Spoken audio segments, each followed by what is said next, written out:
What's up? It's Trey Harris here, wide receiver for Los Angeles Chargers, and you're tuning in to Chargers Unleashed.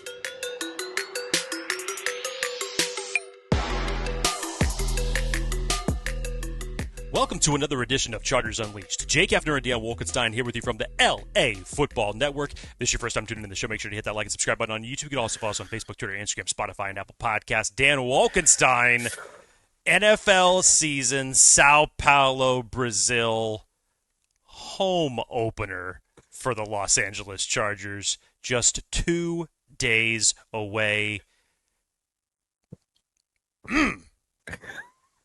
This is what we and this fan base have been waiting for. Week 1 starts in just 48 short hours.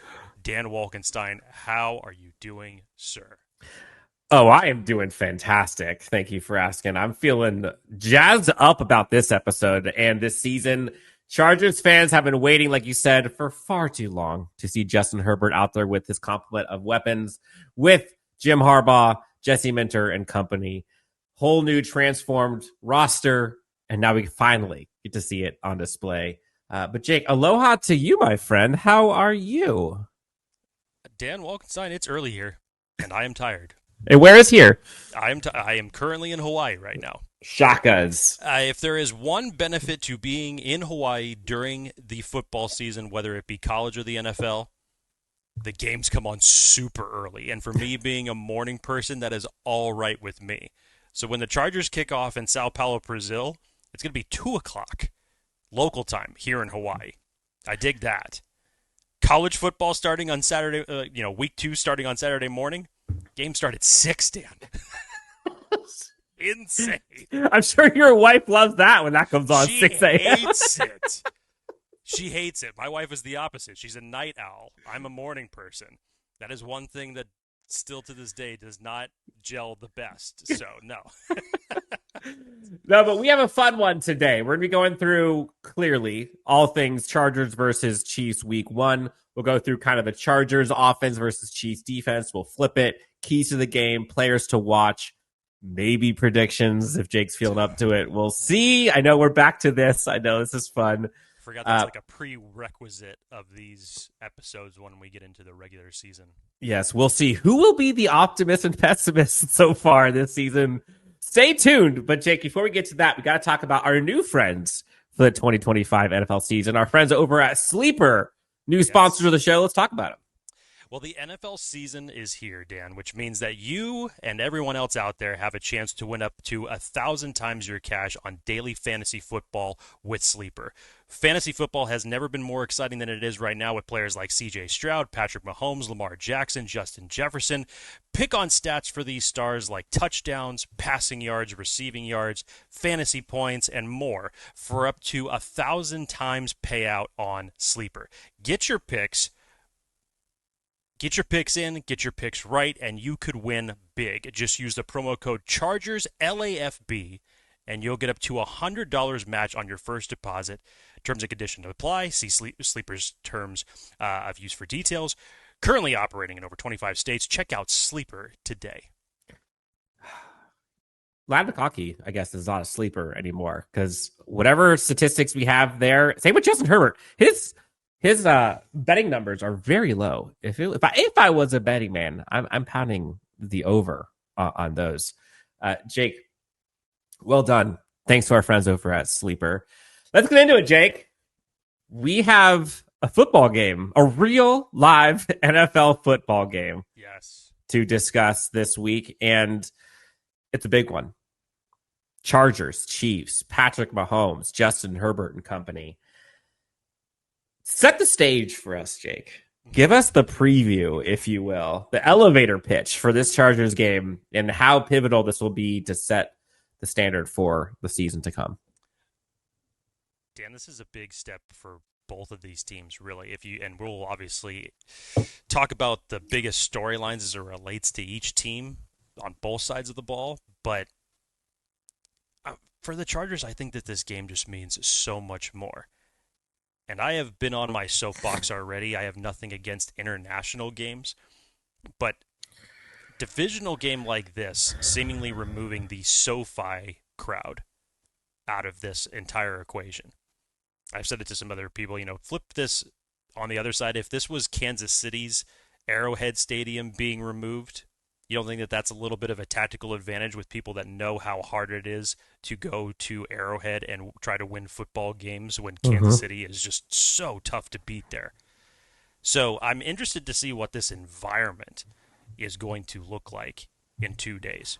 What's the crowd going to look like? How mixed is it going to be? Obviously, they're playing on a field that they're not accustomed to, a lot of these players are.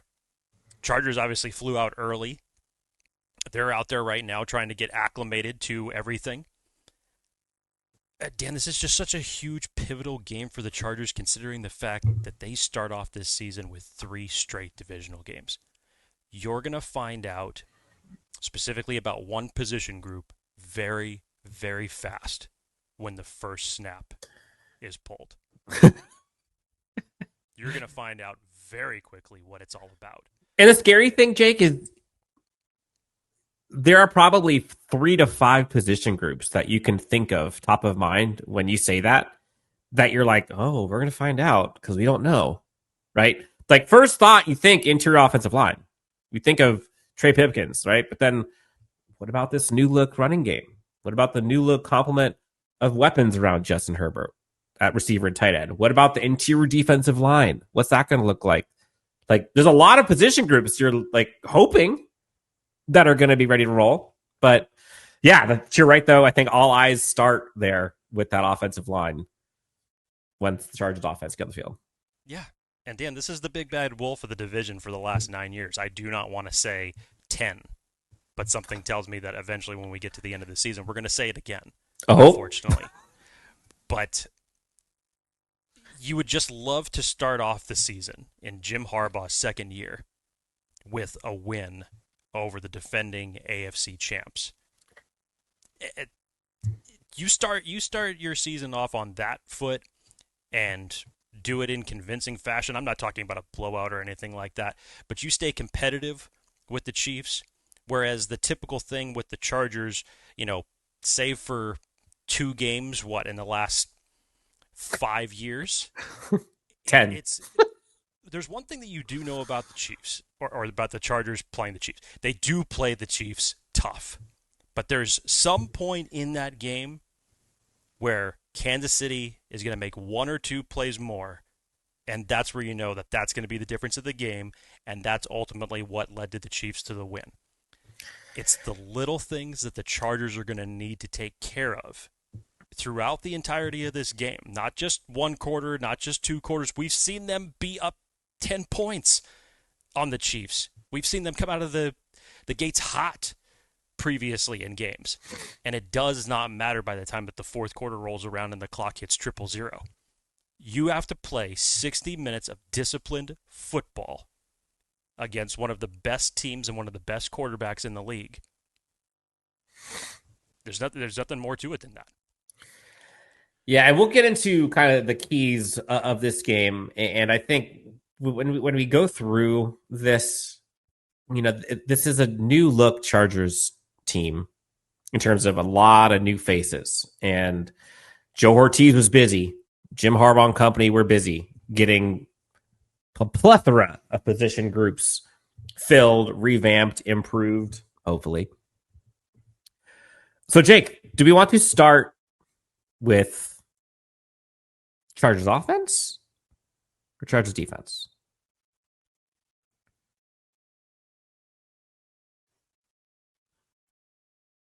Let's start with Chargers defense because I feel like the Chargers offense is going to be a much bigger talking point when we get to the end of this particular. Let's do it. Chargers defense, and how fitting, as we created these visuals, by the way, Jake, well done on this one. You've got Deion Henley pictured in the sights for Patrick Mahomes. And to me, this is almost the most important matchup. You can talk about Derwin James versus Travis Kelce. You can talk about, the offensive line, the trenches, which is, all that's important. And we'll get into it later on. But one of the biggest keys for me going up against this Kansas City offense historically, but then specifically for this Chargers team is Deion Henley versus Patrick Mahomes, or Deion Henley versus running backs. But more importantly to me, Patrick Mahomes. One of the things that Patrick Mahomes does, that Pat magic, right? When he's outside of the pocket, bad things happen to their opponents. Almost always. And you've seen how many countless times Patrick Mahomes, 3rd and 7, roll out, scramble, first down, picks up 8. How many times have we seen scramble, last second, throws it to Kelce, 32-yard gain, touchdown, game over. Sideline to sideline, going up against Mahomes is what makes or breaks this Chargers team on defense. Sure, you want to stop the running game. Sure, you want to stop Travis Kelce. Sure, you want to be able to, not give up explosive plays. It's those critical, gotta have it, 3rd downs, 4th and shorts, that if you can't win sideline to sideline and stay contained, keep him in the pocket, you're hosed. You're screwed. You're going to lose. I almost said a bad word there. Good catch. So, Jake, Chargers defense versus Kansas City offense. New look interior defensive line. You saw the 53-man roster come out. You see some fun names there. Arlo Wax probably getting some run. We'll see Caleb Murphy maybe getting some run. Bunch of new corners. How do you kind of see this shaking out? What are the stress points? What's going to be the thing that you're most excited for and nervous for? It kind of goes hand in hand, Dan. This is, in order to get to Patrick Mahomes, you have to apply pressure on him. One of the things that the Chargers have not been the best at the last several years is creating interior pressure to collapse that line, and especially against an offensive line that has some of the best interior players on it. Talking about Creed Humphrey and Trey Smith, it's tough. So where do you have to find the pain points? And I think a clarity point, simulated pressure, in my opinion, is what gets Mahomes in trouble when that could possibly happen. When you bring 6, 7, like you almost are always gutted because he'll find those. But if you can bring simulated pressure, get creative with him thinking it's coming from one direction, coming from another, still being able to bring 4, maybe 5, that's when you're successful. So, but I agree with you. You have to get him hot. Yeah, I think, Dan, it needs to start with their newest left tackle, Josh Simmons. There's been a lot of talk about how good he has looked in camp practice and how good he had looked in the preseason. But let's take note, in the preseason, and I know that the Chiefs play their starters more than most teams throughout the preseason, Joshua Simmons was not seeing a lot of big-name starters on the Arizona Cardinals or the Seattle Seahawks. And he gets a hell of a test himself because Khalil Mack is going to be directly across from him. You know what he's going to do the first rep. You know it. That bull rush is coming. Yes. Standing next to Joshua Simmons is Kingsley Suamataia, who had an up-and-down year last year because they moved him around the offensive line. Now they're trying to slot him in at left guard. Dan, if you're not able to collapse the pocket on Patrick Mahomes, it's going to be tough. It's going to be very, very tough for you to win this game, and it may be a very long day for this Chargers team to have to gut it out through that if you're not able to apply pressure. I know that the Chiefs are not going to have, obviously, Rashid Rice due to the suspension. That sounds like they're not going to have Jalen Royals, their rookie wide receiver, either in this game. But who cares about that because that has not stopped the Chiefs from beating the Chargers in the past. They still have Xavier Worthy. It looks like they're going to have Hollywood Brown for this game. You still have Travis Kelce, who's come in 30 pounds lighter and, God help me, a newly engaged man. For a multitude of different reasons, so you know that he is going for one more championship run for himself. But Dan, no, this is big as it relates to, you flip it over from the defensive perspective for the Chargers. Along with that offensive line, I'm looking at Tooley. I'm looking at Tooley across from Khalil Mack because he's going to get Jawan Taylor virtually all game long. And you're looking for that next step of Tooley. We've been talking about it for so long. We know what he can do when he rushes the passer. It's going to come to the point where what can he do in terms of setting the edge against the run? Because that has been his Achilles heel in the past. And obviously he hasn't gotten a full starter complement of snaps to do so until this season. So I'm excited to see what the jump is going to be there. Dan, I'm excited to see what the secondary is going to provide for this Chargers defense, especially against the likes of Travis Kelce, when you know about that connection between him and Mahomes for so long and how that's just absolutely gutted people over the middle. It's always fun seeing Derwin James against Travis Kelce. You know that Kelce hates that matchup. Even though he's come out the better, he does not like going up against Derwin. But I'm excited to see it. I'm excited to see what Jesse Minter is going to do now that the fact that he's had 2 times of going against this Chiefs team and what they're going to be able to bring to the table. I think that you already saw a little bit of flashes, and Dan, you talked about that in terms of like the simulated pressure and some of that, makeshift drop some defensive linemen into coverage and really start confusing the quarterback into what you can do. I think you saw a little bit of snippets of that throughout the preseason. So what is going to be in Jesse Minter's bag for this one? Obviously, for Patrick Mahomes, you have to pull out all the stops in certain situations, and Jesse Minter might have to do the same here. This is going to be a bow-up opportunity for this Chargers defense to really showcase like that they have changed, right? Like I think they've been a little finesse over, I say little as an understatement, over the years. They've got some beef. Now, looking at the interior specifically, you look at Jamar Caldwell, Naquan Jones, Deshaun Hand. These are some big dudes. Jamar Caldwell has looked really good so far. We'll see. Can he kind of keep that momentum going? Tyler Tart, can he take that next step and go from the 20-25% guy and now go into that starting role? Tito, again, like that group has a ton of potential and might be the deepest position group on the roster. That's going to be really important because this Chargers team prides itself on physicality and finishing and fourth quarter and imposing your will. This is the team where you have to do it, and you cannot be light. You cannot be weak. So I'm looking at that position group. The other one for me is kind of a nervous point. Is there's no Rashee Rice, there's no Royals, but they do have that blazing fast dude.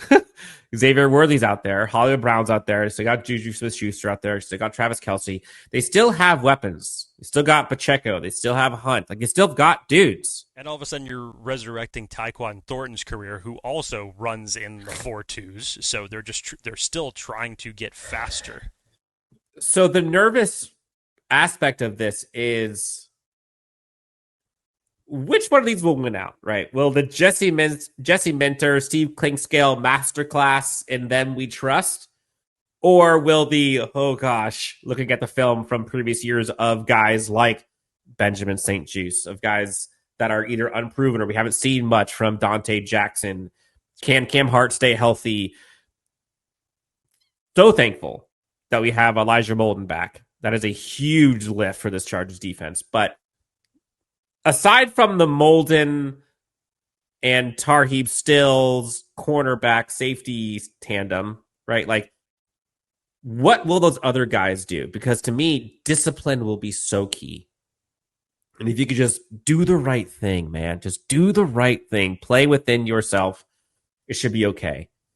But that's like, there's always one or two moments in these matchups with the Chargers teams versus the Chiefs historically where, but I hate even saying it, they play this team so tough. They're always right down. Bullshit. Like, they always lose. Yeah. And they always lose in the most inopportune ways. There's always that silver lining you try to get, right? No. There's moments where it's one busted play, right? Like, where there's I call it easy in quotes. If the Chargers give up an easy touchdown, it's almost always signifying a loss. I mean, a 65-yard pass, catch, and run for a touchdown, right? I mean, like a defensive pick six, a special teams touchdown, a missed tackle that goes for 80. Make them go down the field and beat you on a 15-play drive, which, again, like that's what Mahomes does really well, too. But that's more opportunities for your defense to actually create a mistake. If you give up busted coverages, busted plays, explosive touchdowns, it almost always ends in an L. So if you could play within yourself, keep them in front of you, which that's what Jesse Minter's defense predicates itself on. If they can do that, right, that's the opposite of what you saw with the previous regime. If you can do that, stay sideline to sideline discipline, collapse the pocket, but contain him within the hash, you'll be okay. Like, I think you'll be okay.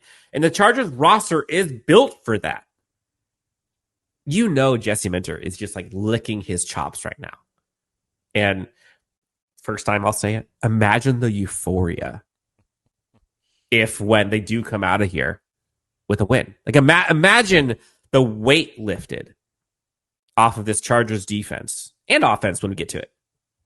If they can find a way to slay that dragon, what that looks like for the rest of the first stretch with that 3 consecutive opponents within your division. Like it you're right. I agree with you. I think this is much bigger for the Chargers than it is for the Chiefs. And Chiefs would say the opposite, but like, no. Chargers got something to prove here. And Chiefs are still trying to kind of push them down. Anything else, Jake, that you are kind of dialed in on matchup wise, like specific player to player on either side? Outside of the Kelce and Derwin one, I'm interested to see who's going to handle duties for Xavier Worthy, because you know that they're going to try to get shots downfield with Mahomes, especially if he's protected. And you already kind of touched on it, Dan. You have seen previous games with this Chiefs team where they have ran out the clock and just gone to a run-heavy scheme with Isaiah Pacheco. Whereas, I mean, traditionally the Chargers haven't stopped that, and they have lost to that type of simple scheme format in the past. Are you going to be able to toughen up against one of the better O-lines, specifically in the interior, in the league, and take the run game, or at least limit it in some capacity, when you have Isaiah Pacheco that's now back out there healthy? Do your best to take away one facet of the game away. It'd be the run game. It usually doesn't matter for Patrick Mahomes. But if you're allowing this Chiefs team to, as Dan said, get off big chunk plays and, more importantly, become balanced, it's going to be very tough for the Chargers to secure a win in this one. To me, Jake, I think the bigger variable, and I think the much larger discussion, which there's a ton on this side too, but when you flip over to Chargers offense, Chiefs defense, this I think is where the games are usually lost for the Chargers, right? Especially as of late. Like, the Chargers defense, for the most part, like, plays this Chiefs team tough. And maybe there'll be a couple of mistakes here and there, but for the most part, like, the Chiefs aren't rattling off 40 burgers against the Chargers team, right? Like, that's not what this game ends up being. It ends up being like a low 20s, high teens type of game, maybe mid 20s at the worst. And what sometimes a team needs is just that juggernaut, like that cheat code that can say, no matter what you guys bring to me, I will find a way to prevail. And like, that's what Patrick Mahomes does. That's what Josh Allen does. That's what Joe Burrow does. That's what Lamar Jackson does, where like there's nothing you can do at times, it feels. And there's lots of excuses. There's lots of reasons why we haven't been able to see it. Injuries included, personnel included, coaching included. You need to see it. And that's what I think this Chargers team is looking for. And that's what they spent all offseason trying to help Justin with, was giving him enough weapons to where he can utilize them and that they can be effective. Right? That's the important part. Can his weapons be effective for him? Historically, if your name was not McConkey, the answer is no. They get Keenan Allen back. They bring in a Trey Harris. They bring in Keandre Lambert-Smith. They bring in Tyler Conklin, Najee Harris, Rhonda Gaston, Omarion Hampton. Like, the list goes on and on and on and on. You can't overstate how much change for the better Justin Herbert has. The Achilles heel, we talk about it all the time, will be, can you protect Justin Herbert? But I've talked about this, and this is where I think this Chargers team has a big advantage finally, is if you can't protect Justin Herbert, at least give him guys that he can get to quickly, that can separate. They did not have anyone other than Ladd last year. And now they've got a handful honestly, that I think Justin Herbert can trust to go to. Can they overcome and at the end of the game, 2 minutes left, down 4, can those guys step up for Justin? I'm not even relying on the pressure that they're getting, that are on the protection for Justin, but can those guys separate and win for Justin before they get to him? Because before the answer was no. He would hold it for 3, 4, 5, 6 seconds and then it's gone. Like he's toast. That's what I'm excited for, is they finally have those weapons around him that can win quickly. And then, Jake, I'll let you kind of touch on this, but they have a physical run game with 2 monsters now, it looks like, with Najee Harris and Omarion Hampton. Add in Kai Becton. Bring in the Will Dissly, right? You still got possibly Tucker Fisk, who's going to be playing in there, I would imagine, at times. Like, they have the physical traits to drag you into the fourth quarter, drag him into the deep end, and impose your will. Lean forward, right? So they have an effective run game, in my opinion. They have weapons who can separate quickly on the outside, and you can win on one-on-one. They might not have the protection as much as we'd like. Maybe they will. At least they've got something else to pull, in my opinion.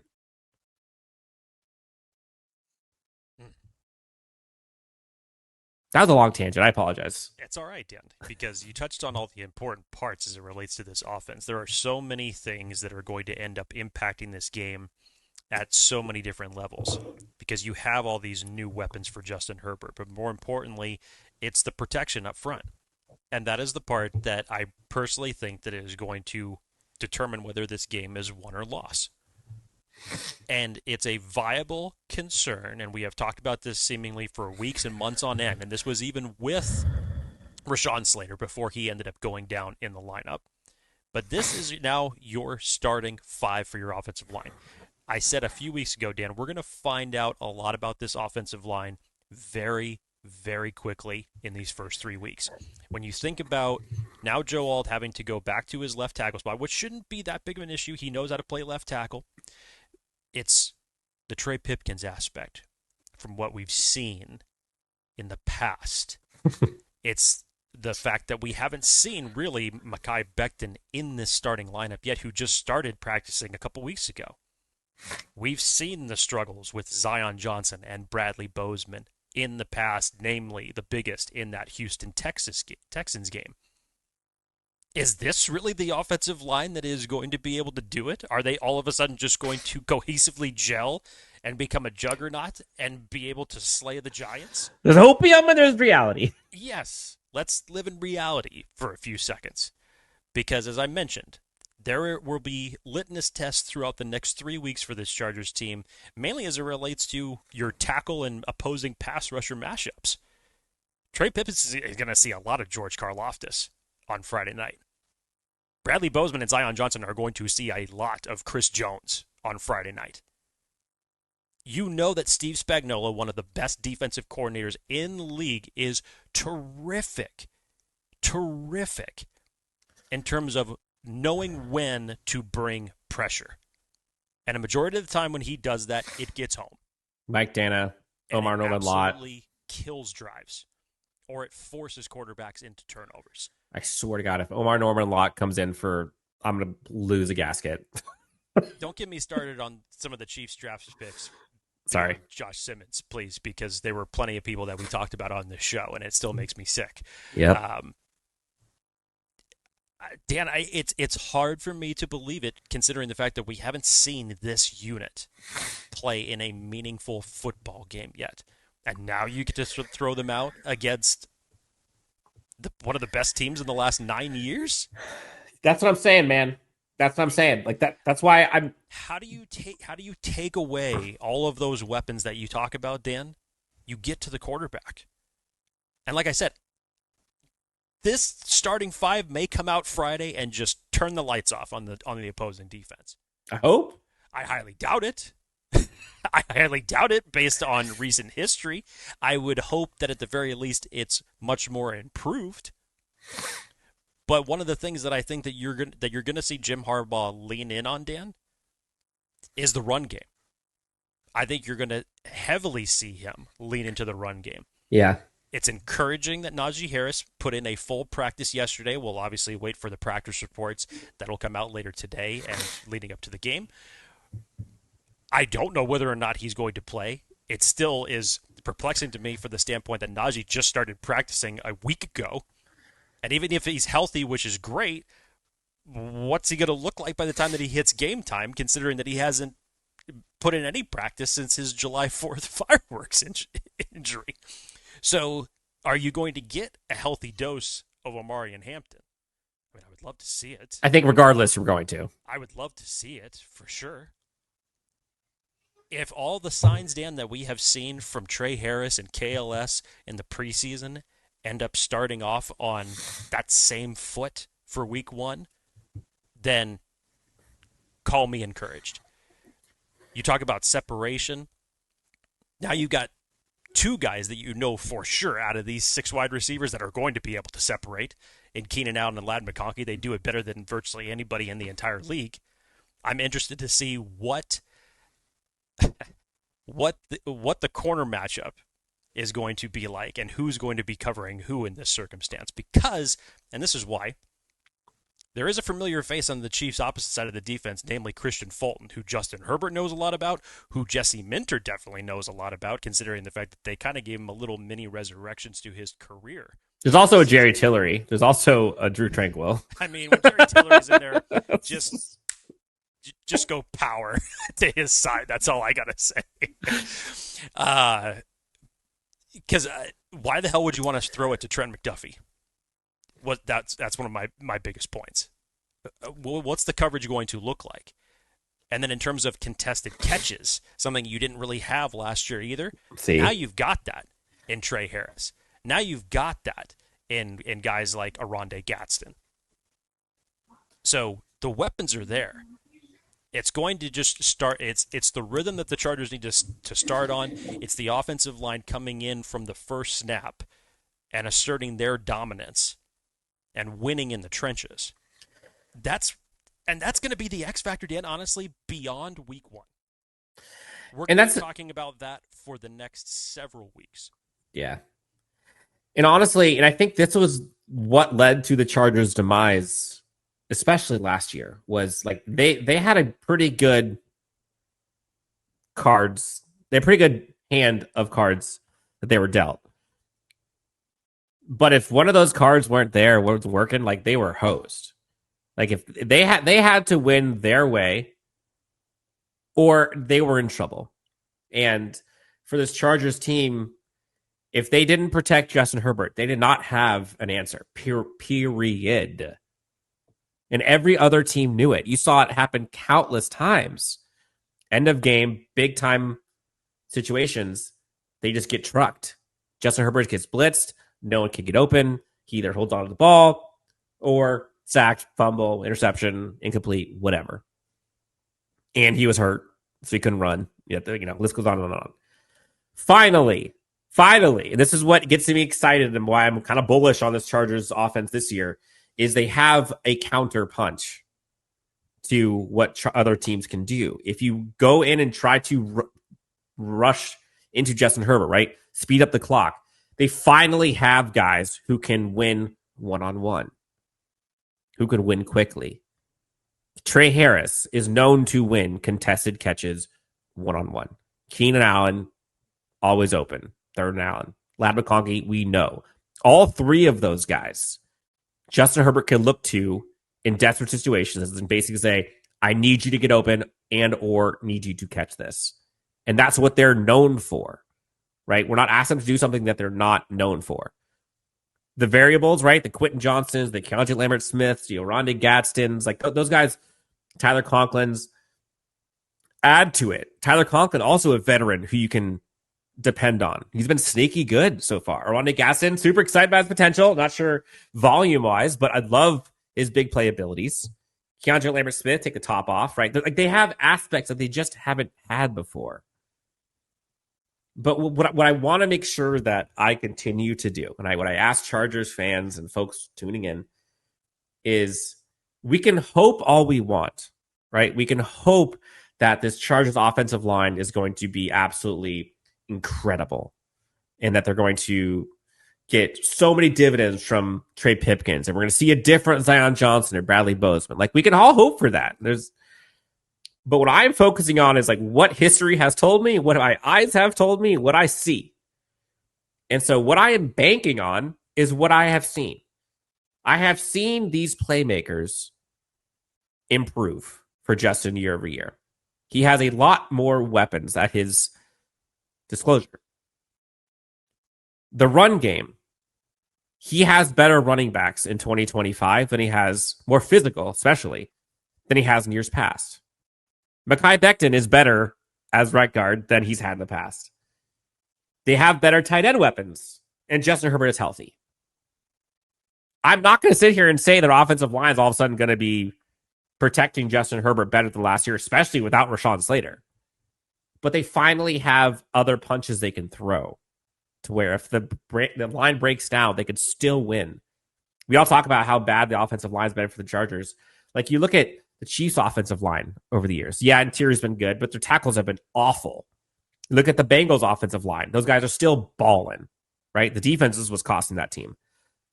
Good teams figured out superstars overcome that stuff regardless. And so I think that's a narrative to watch, not just this game, but for the whole season, is to hell with the excuses.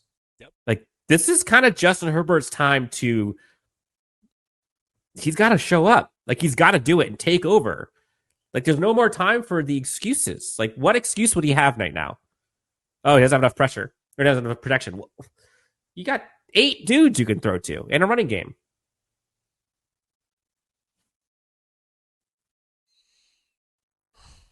Couldn't actually said it better myself, Dan.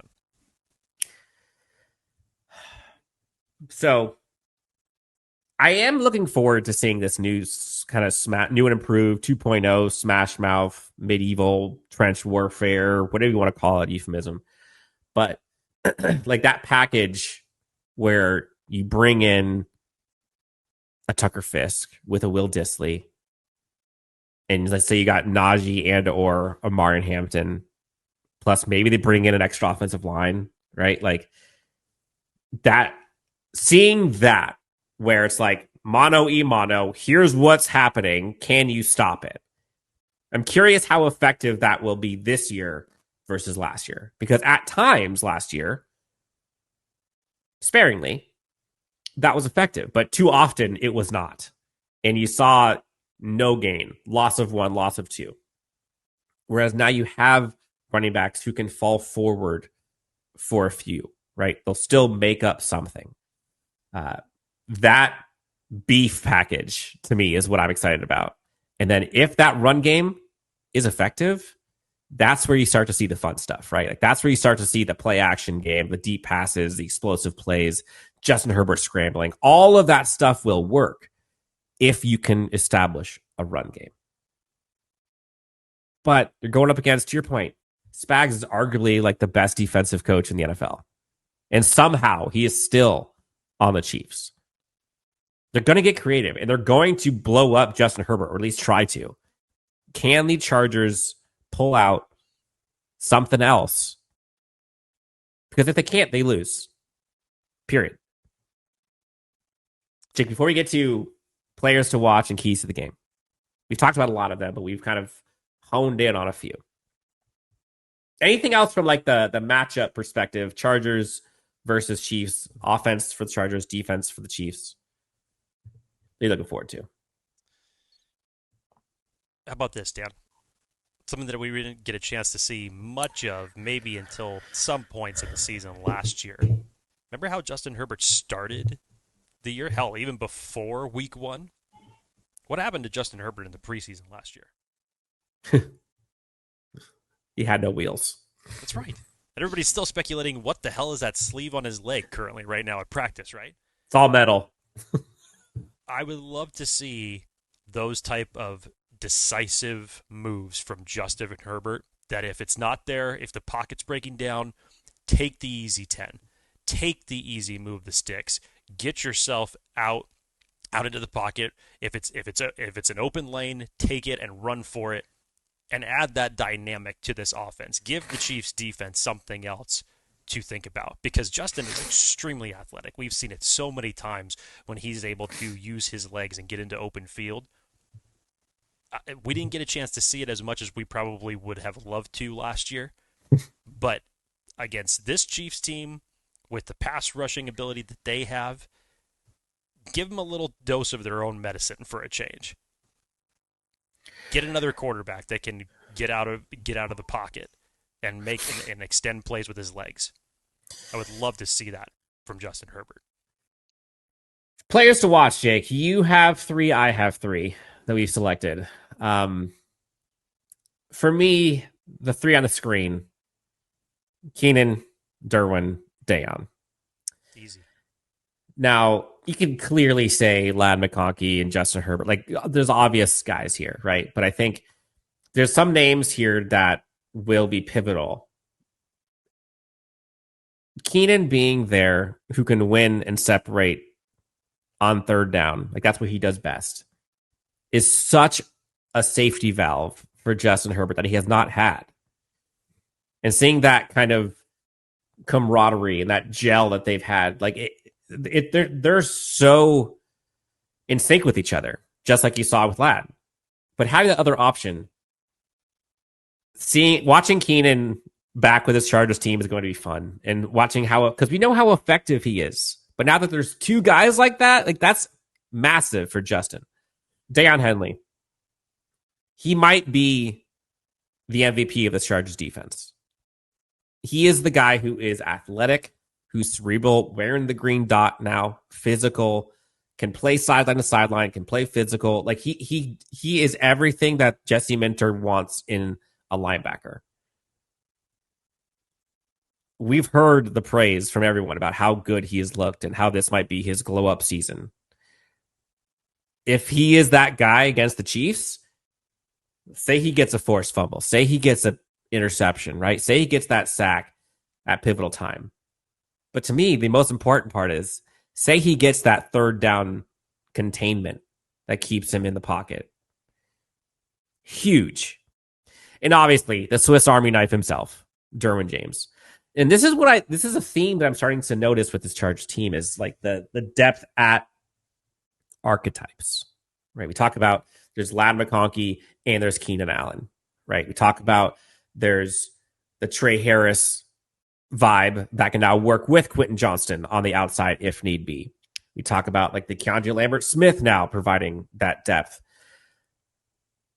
But on the defensive side, you look at like the depth of the interior defensive line, how many guys they can rotate in.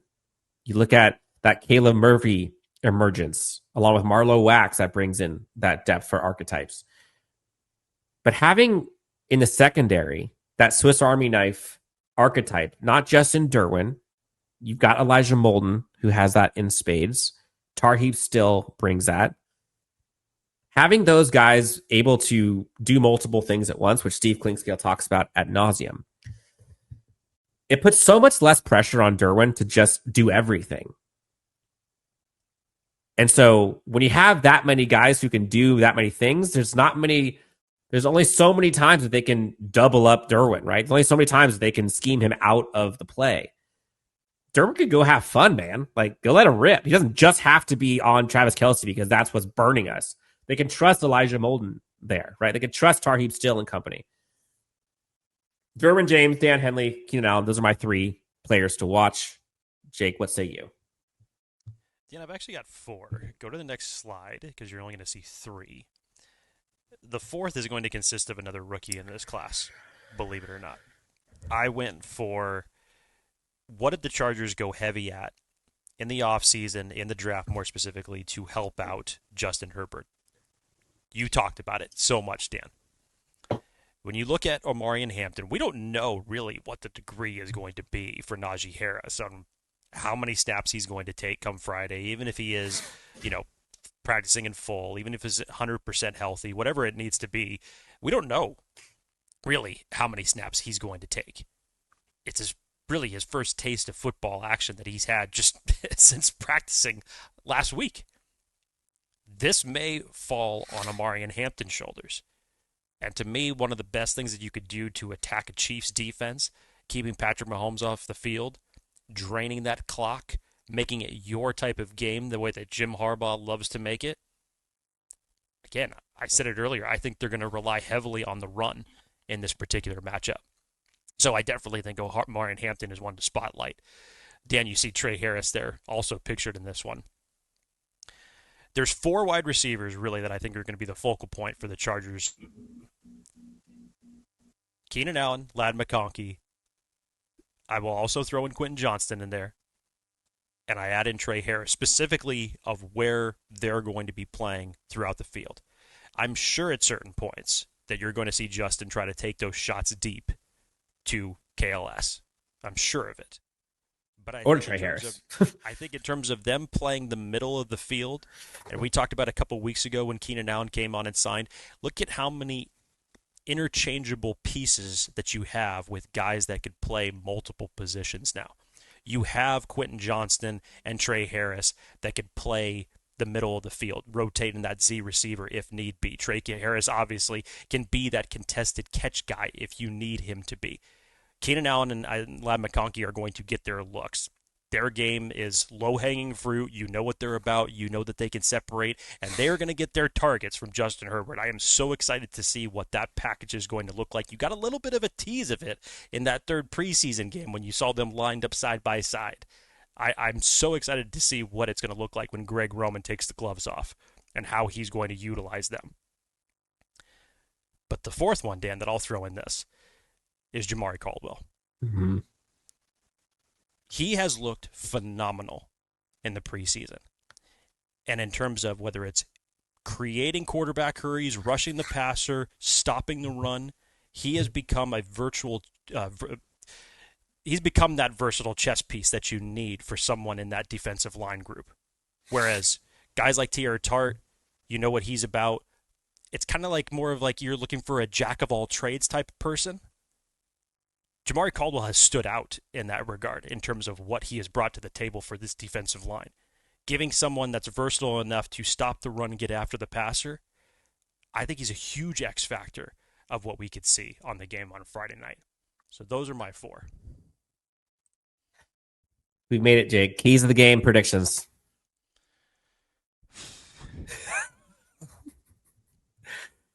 Keys of the game. For me, Jake, and for you. I think this is some of these are obvious. I think some of these are forgotten at times. Number 1, clearly, we talked about it. Got to protect Justin at all costs. That should be the entire organization's key to the game. Another one, Jake, keep Mahomes in the pocket. We talked about containment, talked about not letting him use his legs, not letting him scramble. Imposing the will in the run game. Talked about how important it is for them to establish a run game, but to lean on this Chiefs defense. Jake, take the reins of the rest. No easy TDs, Dan. You talked about it. There's always those plays that are in the game where you're just like, oh my God, how the hell does Travis Kelce get that wide open again? Or blown coverage that you're going to see from someone who happens to beat the Chargers defense deep. You can't allow those easy plays for Patrick Mahomes when essentially all he does is make the difficult look easy. You can't allow those type of plays for him. Capitalize on mistakes. If you're able to blow up the Chiefs' offensive line, if you're able to somehow create a turnover, how many times have we seen it? God, even going all the way back to the first game that they played last year. Remember all the turnovers that happened back and forth, and the Chargers just were not able to get any points off of it? Yeah. You have to learn to be able to make the Kansas City Chiefs pay for it if you get those type of opportunities. And I'm not talking with field goals because field goals don't beat this team. You got to figure out how to put 7 on the board in those situations. Separate and finish, Dan. Keenan Allen, Ladd McConkey can separate. Who else is going to step up to the plate to do so? Disciplined football. Finish. Finish properly. Offensively, defensively. Disciplined. How many years did people virtually say it for the better part of 20 of the New England Patriots, where they say they just have this way of making teams beat themselves. The Chiefs have essentially become that to opposing teams. Yep. You saw what happened in that 6-game span last year, that literally it was every little phase of luck and one play here or there that ends up being the difference maker. Forget all that. That's last year. But most of the time that the Chargers play the Chiefs, they don't play flawless, mistake-free football.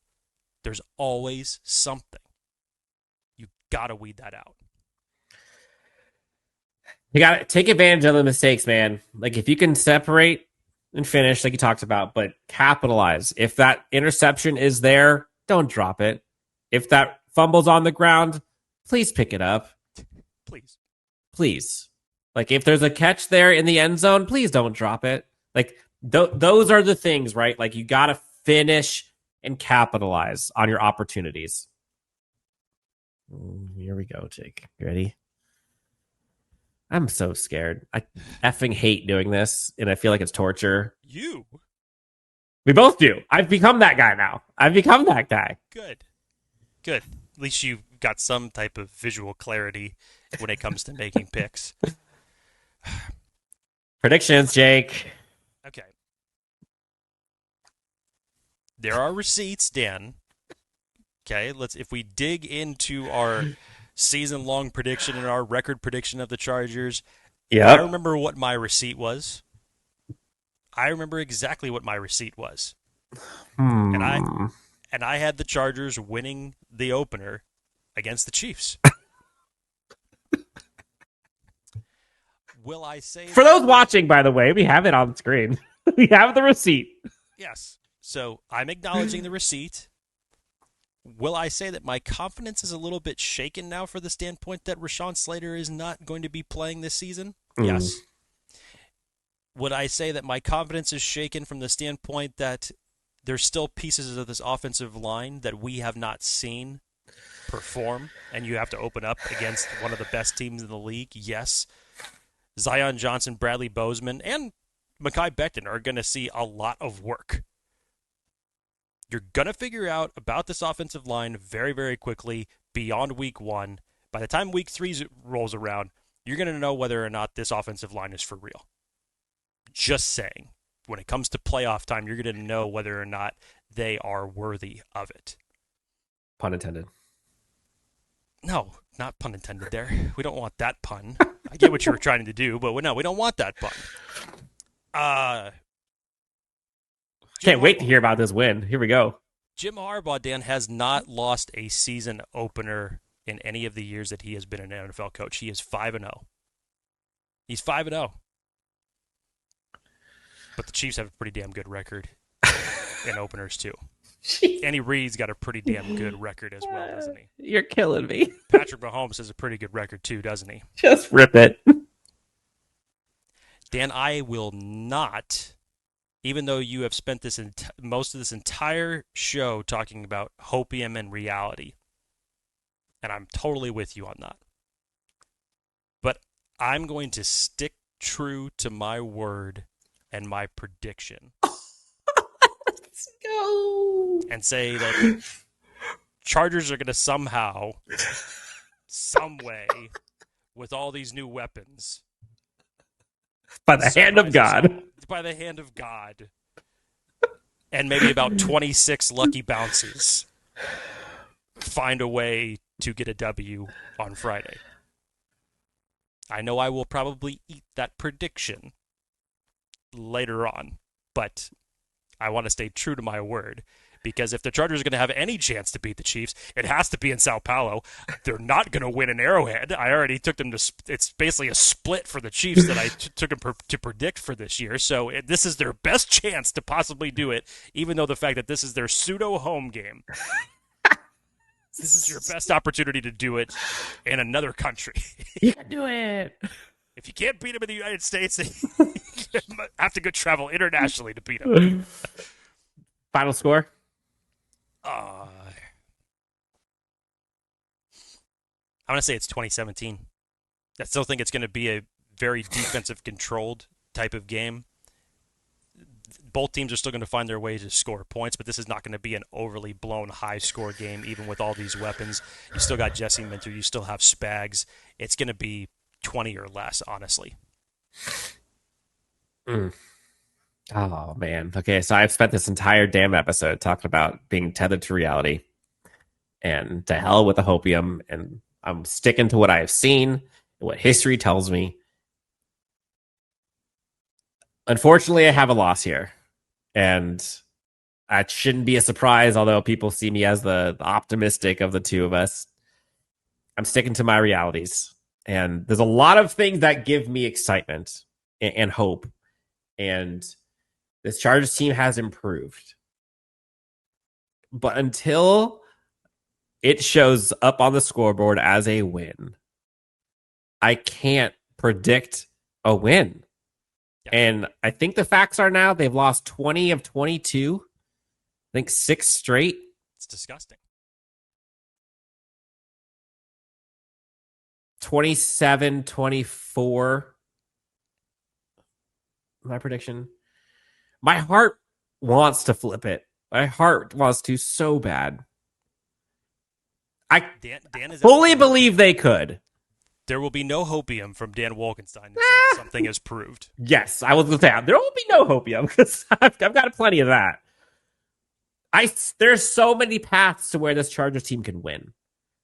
We just haven't seen it, so I can't predict it. No. But we'll find out. Jake, Friday, Under the Lights, Sao Paulo. I'm excited for this one, man. First game preview done. Check. Next time you hear from us will be after this game is over. Jake, anything else you want to tell our great friends before we get out of here? Nope. I think that's the cue because I believe Jake's computer literally died. We've made it this far. But for Jake, his dead computer, his sunburn, you can find him at Jake D. Hefner on X, myself on X at Dan W Sports. Thank you so much for tuning in. We'll talk to you next time on Chargers Unleashed.